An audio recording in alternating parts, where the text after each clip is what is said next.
الحمدللہ رب العالمین والصلاة والسلام علی رسولہ الامین وعلی آلہ وصحبہ اجمعین ومن تبعہم بإحسان الی یوم الدین اما بعد۔ نبی کریم صلی اللہ علیہ وسلم کی سیرت کے اس سلسلے دروس میں آج کے درس کا عنوان ہوگا حدیبیہ سے نبی کریم صلی اللہ علیہ وسلم کی واپسی کی ابتدا۔ نبی کریم صلی اللہ علیہ وسلم مدینہ سے مکہ کی طرف عمرے کے لیے نکل پڑے تھے۔ حدیبیہ کے مقام پر پہنچنے کے بعد جو مکہ سے تقریباً 22 کلومیٹر کے فاصلے پر ہے، کفار مکہ سے اس بات پر معاہدہ ہوتا ہے کہ آپ صلی اللہ علیہ وسلم اور آپ کے ساتھی اس سال عمرہ کرنے کے لیے مکہ میں داخل نہیں ہو سکتے۔ اس سال کے بدلے میں وہ آئندہ سال مکہ آئیں اور 3 دن تک وہ مکہ میں رہ سکتے ہیں، اس کے بعد واپس مدینہ چلے جائیں۔ اس معاہدے پر آپ صلی اللہ علیہ وسلم نے رضامندی ظاہر کر لی۔ اس کے علاوہ اور بھی معاہدے ہوئے تھے، جن میں سے ایک معاہدہ یہ تھا کہ 10 سال تک اب آپس میں کوئی جنگ نہیں ہوگی۔ ایک ایسا معاہدہ جس معاہدے سے مسلمان زیادہ ناراض تھے وہ یہ تھا کہ کوئی مکہ والا کافر مسلمان ہو کر مدینہ آتا ہے تو اس کو واپس مکہ بھیج دیا جائے گا، لیکن مدینہ سے کوئی مسلمان اگر مکہ چلا جاتا ہے تو مکے والے اس کو واپس نہیں کریں گے۔ اس معاہدے سے مسلمانوں کو ذرا تکلیف ہوئی۔ معاہدہ مکمل ہو گیا، باقاعدہ لکھا جا چکا تھا، گواہ بنائے جا چکے تھے، اب اس معاہدے پر عمل ہونا تھا۔ جیسے اس پر عمل شروع ہوا، صحابہ رضی اللہ تعالیٰ عنہم ناراضگی کا اظہار کرنے لگے۔ ناراضگی اس بات پر نہیں تھی کہ نبی صلی اللہ علیہ وسلم نے اس معاہدے کو قبول کیا، ناراضگی اس بات پر تھی کہ کفار مکہ ہمیں اور نبی کو مکہ میں داخل ہونے سے روک رہے ہیں، بھلا ہم ان کفار کے سامنے اپنا یہ قافلہ مکہ سے کیوں روکیں؟ ہم تو صرف عبادت کرنے کے لیے جا رہے ہیں، نبی کریم صلی اللہ علیہ وسلم کے خواب کی تکمیل ہونی ہے۔ لہذا یہاں پر نبی صلی اللہ علیہ وسلم نے لوگوں میں اعلان کر دیا کہ اب حدیبیہ سے مکہ کی طرف مدینہ کی طرف واپس جانا ہے، لہذا جانے کی تیاری کر لو۔ ایسی صورت میں آپ صلی اللہ علیہ وسلم نے کہا قوموا فانحروا، لوگو چلو، جو جانور آپ نے قربانی کے لیے ساتھ لائے تھے وہ قربانی کر لو اور اپنے بال کٹا لو، یہاں سے واپس چلو۔ نبی صلی اللہ علیہ وسلم نے 3 مرتبہ ایسے کہا، کوئی بھی قربانی کرنے تیار نہیں، کوئی بھی اپنے بال کٹانے کے لیے تیار نہیں ہوا۔ نبی صلی اللہ علیہ وسلم نے دیکھا میں لوگوں سے کہہ رہا ہوں کہ جانور جو لائے ہیں قربانی کر لو، اپنے بال کٹا لو اور یہاں سے واپس مدینہ چلو۔ آپ نے دیکھا کہ کوئی اس بات کے لیے، اس کام کے لیے تیار نہیں ہے، سب پر سناٹا چھایا ہوا ہے، سمجھ میں نہیں آ رہا ہے کیا کریں۔ آپ ناراض ہو گئے کہ لوگ میری بات نہیں مان رہے۔ آپ صلی اللہ علیہ وسلم اپنے خیمے میں چلے گئے۔ آپ کا خیمہ وہاں لگا ہوا تھا کیونکہ آپ صلی اللہ علیہ وسلم کے ساتھ ام سلمہ رضی اللہ تعالیٰ عنہ آپ کی بیوی موجود تھی. آپ اپنے خیمے میں گئے اور خیمے میں جا کر اپنی قوم کے بارے میں کہا دیکھو قوم کے لوگوں سے میں نے کہا قربانی کرنے بال کٹانے کوئی تیار نہیں ہو رہا ہے. ام سلمہ رضی اللہ تعالیٰ عنہ فرماتی ہیں یا رسول اللہ صلی اللہ علیہ وسلم کیا آپ اس بات کے لیے تیار ہیں؟ اب آپ اس بات کے لیے تیار ہیں کہ قربانی کریں بال کٹائیں واپس چلیں؟ کہا ہاں میں تیار ہوں تبھی تو میں لوگوں سے کہہ رہا ہوں. کہا ایک کام کیجئے آپ تیار ہیں تو آپ جائیے باہر آپ اپنے جانور کی قربانی کر لیجئے آپ حلاق کو بلائیے اپنے بال کٹا لیجئے. نبی صلی اللہ علیہ وسلم نے سوچا کہ یہ مشورہ تو بہتر ہے لوگوں سے کہنے کے بجائے وہ کام ہم خود ہی کر لیں. آپ صلی اللہ علیہ وسلم نے اپنے جانور کی قربانی کی حلاق کو بلایا اپنے بال کٹوا لیے. جب صحابہ رضی اللہ تعالیٰ عنہ نے دیکھا نبی صلی اللہ علیہ وسلم جانور کی قربانی کر چکے بال کٹا رہے ہیں تو آپ کو دیکھ کر سب کے سب جتنے لوگوں نے جانور لائے تھے سب نے قربانی کرنا شروع کر دی اور سب نے اپنے بال کٹوانے شروع کر دیے. نبی کریم صلی اللہ علیہ وسلم کی حکم کی تعمیل اس طرح سے ہوئی. صحابہ رضی اللہ تعالیٰ عنہ کا مقصد انکار کرنا نہیں تھا. صحابہ رضی اللہ تعالیٰ عنہ انتظار کرنا چاہتے تھے ہو سکتا ہے کہ پھر کچھ وحی نازل ہو جائے ہو سکتا ہے نبی کا فیصلہ بدل جائے آپ کچھ اور حکم دے دیں. یہ کیسے ہوا کہ تقریباً 20 دن تک حدیبیہ کے مقام پر رہے ہم اور مکہ سے مدینہ سے حدیبیہ آنے میں کئی دن لگ گئے. یہاں سے ابھی بس 22 کلومیٹر کا فاصلہ ہے جو ممکن ہے ایک ہی دن میں پار ہو جائے. اتنے دنوں کا سفر کرنے کے بعد ہم یہاں نہیں جا سکتے ہیں یہاں سے ہم کو واپس کر دیا جا رہا ہے. ہو سکتا ہے نبی کریم صلی اللہ علیہ وسلم پر اللہ تبارک و تعالیٰ کوئی حکم نازل فرما دے. لیکن نبی کریم صلی اللہ علیہ وسلم کا فیصلہ تھا اللہ تبارک و تعالیٰ بھی وہی چاہتا تھا کیونکہ معاہدہ ہو گیا تھا. اب اس معاہدے کا انکار نہیں کیا جا سکتا تھا معاہدہ توڑا نہیں جا سکتا تھا کیونکہ معاہدہ توڑنا اب یہ نبی کی شان کے خلاف تھا. لہذا نبی کریم صلی اللہ علیہ وسلم نے وہاں پر اس طرح سے خود عمل کر کے دکھایا جس کے بعد تمام صحابہ رضی اللہ تعالی عنہم نے اپنے جانور ذبح کیے اور بال بھی کٹا لیے. یہ جو معاہدہ ہوا تھا اس معاہدے میں جو ایک ناراضگی کا اظہار بھی تھا کفار کے لیے. کافروں سے مسلمان ناراض تھے کہ ان لوگوں نے ہمیں یہاں سے واپس کر کے اچھا نہیں کیا ہے. عمر فاروق رضی اللہ تعالی عنہم یہ منظر دیکھ کر انہیں زیادہ تکلیف ہو رہی تھی.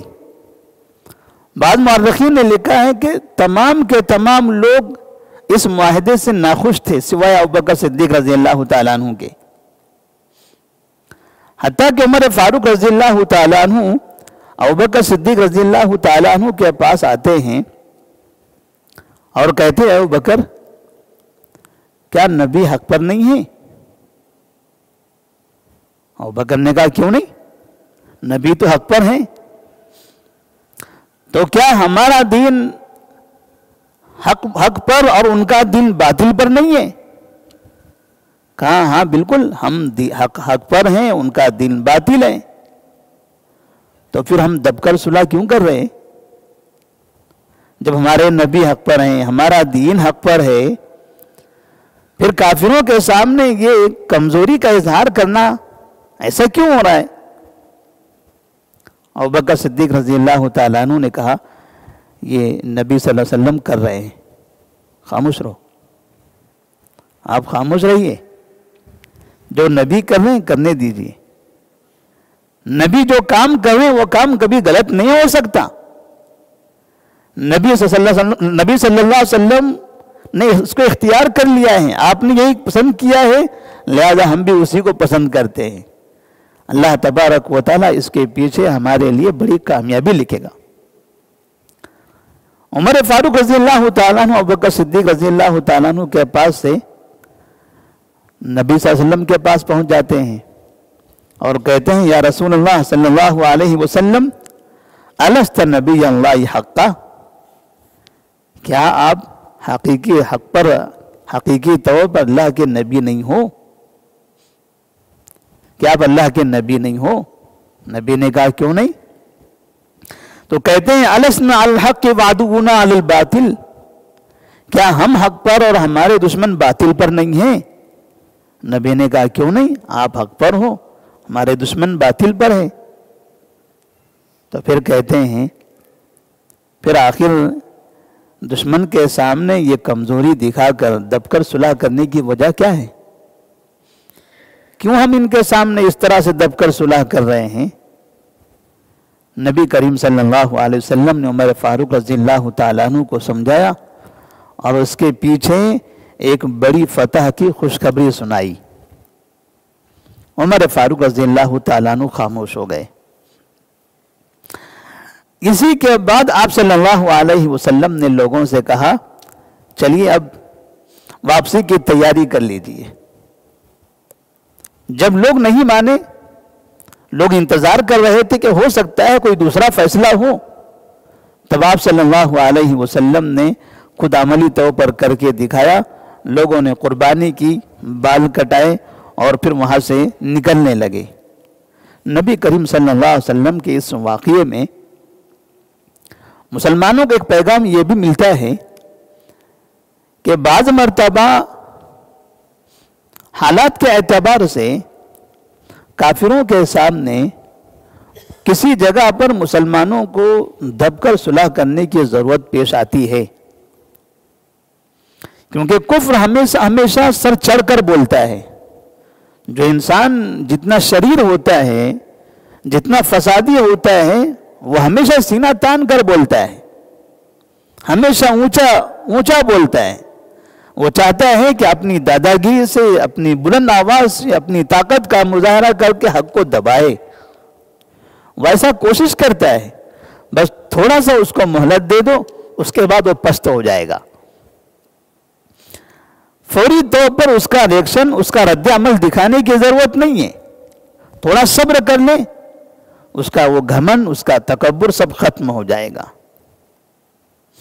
اسی طرح سے نبی کریم صلی اللہ علیہ وسلم نے جب دیکھا کہ صحابہ رضی اللہ تعالیٰ عنہم آپ کے کہنے پر قربانی نہیں کر رہے ہیں، آپ اپنے خیمے میں داخل ہوئے اور بیوی سے مشورہ کیا۔ ام سلمہ رضی اللہ تعالیٰ عنہ نے جب کہا کہ آپ جائیے، آپ اپنے بال کٹا لیجئے، آپ اپنے جانور کی قربانی کر لیجئے، آپ صلی اللہ علیہ وسلم نے اسی طرح کیا۔ یہ کام کرنے سے اس کا نتیجہ یہ ہوا کہ تمام کے تمام صحابہ نے قربانی کرنا اور بال کٹانا شروع کر دیے۔ اس سے ایک بات یہ سمجھ میں آتی ہے کہ نبی صلی اللہ علیہ وسلم جہاں ابوبکر صدیق، عمر فاروق رضی اللہ تعالی عنہما سے اور دیگر صحابہ سے مشورے کیا کرتے تھے، وہیں اب بہت سے کاموں میں گھر والوں سے بھی مشورہ لیتے تھے۔ اور بعض مرتبہ بیویوں سے انسان کو مشورہ لینا چاہیے، اس لیے کہ حالات کی جانکاری انسان سے متعلق تمام لوگوں کو ہو سکتی ہے۔ کسی کے پاس کچھ اور تجربہ ہوتا ہے، کسی کے پاس کچھ اور تجربہ ہوتا ہے۔ ایسا نہیں کہ اس میں دین کا زیادہ علم ان کو تھا، بلکہ یہ دنیاوی تجربے کے حساب سے انہوں نے آپ کو یہ مشورہ دیا، آپ صلی اللہ علیہ وسلم نے اس مشورے پر عمل کیا۔ تو آپ صلی اللہ علیہ وسلم کے ماتحت رہتے ہوئے ان خواتین نے آپ سے دین سیکھا تھا، انہوں نے آپ سے ہی علم حاصل کیا تھا۔ اور بعض مرتبہ اس طرح سے قوم کے فیصلے کے معاملے میں کبھی کبھار امہات المؤمنین مشورہ دیا کرتی تھی۔ تو ام سلمہ رضی اللہ تعالیٰ عنہ کا مشورہ آپ نے قبول کیا اور اس مشورے میں آپ کو کامیابی بھی مل گئی۔ اس طرح سے نبی کریم صلی اللہ علیہ وسلم اب یہاں پر جب لوگوں نے بال کٹائے تو آپ نے لوگوں کو دیکھا کہ لوگ قربانی کر رہے ہیں، بال کٹا رہے ہیں، اب آپ خوش ہو گئے کہ لوگوں نے ہماری بات سن لی اور لوگ اب معاہدے کی تکمیل کے بعد واپس چلنے کے لیے راضی ہو گئے ہیں۔ تب آپ نے ان لوگوں کے لیے دعائیں فرمائی، اللہم ارحم المحلقین، اللہم ارحم المحلقین، اللہم ارحم المحلقین۔ کچھ لوگ بال مکمل منڈوا رہے تھے اور کچھ لوگ کینچی سے کٹا رہے تھے، تو جن لوگوں نے مکمل منڈوایا آپ نے ان کے لیے 3 مرتبہ دعا فرمائی، اے اللہ حلق کروانے والے پر رحمت نازل فرما، اے اللہ تو ان پر رحم فرما، اے اللہ تو ان پر رحم فرما۔